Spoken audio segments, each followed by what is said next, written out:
L'amour de Christ nous presse, de Corinthiens 5,14. Le mot grec qui a été rendu ici par presser se trouve assez souvent dans le Nouveau Testament.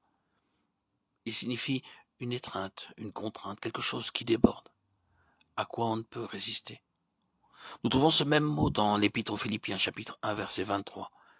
Je suis pressé des deux côtés, écrit l'apôtre. Jésus l'emploie en annonçant le baptême de souffrance au devant duquel il s'avance. Je dois être baptisé d'un baptême, et combien ne suis-je pas pressé jusqu'à ce qu'il s'accomplisse. C'est encore le même mot qui est employé dans le récit de la Passion concernant les hommes qui avaient saisi Christ et le frappé. Or, ceux qui tenaient Jésus au lieu de le presser.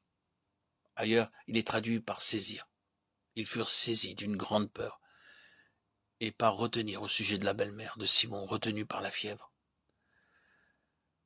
Ces exemples de situations diverses où le même mot grec est employé nous aident à comprendre le sens exact de celui-ci et à saisir la pensée de l'apôtre lorsqu'il écrit « L'amour de Christ me presse ». Cet amour l'environne, conduit sa course dans une direction unique, le garde de toute déviation. Il est tenu par cet insondable amour. Il est complètement subjugué, poussé en avant, tel le torrent qui poursuit impétueusement sa course et renverse tous les obstacles qui s'y opposent.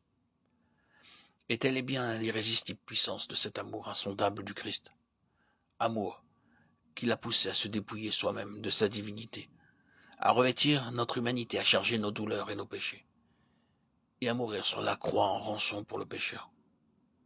C'est cet amour qui est désormais le moteur de la vie nouvelle. Le Saint-Esprit en remplit le cœur de telle sorte que tout égoïsme en est chassé, tout amour de soi, toute recherche d'intérêt personnel.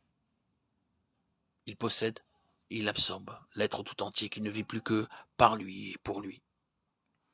Si un seul est mort pour tous, tous sont morts. De Corinthiens 5,14. Ici encore, l'apôtre expose clairement la source de la vie nouvelle. Nul par ailleurs peut-être, il nous condense avec plus de netteté, plus de vigueur, le message de la croix. Le Sauveur, le substitut des pécheurs, est mort pour tous. Donc tous sont morts. L'amour de Christ me presse, s'écrie l'apôtre, parce que moi aussi je suis monté au calvaire, parce que dans la mort du Christ, j'ai vu mon arrêt de mort.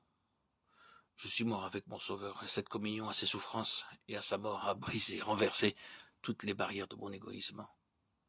L'amour qui a conduit mon Sauveur au calvaire s'est répandu en mon cœur par le Saint-Esprit.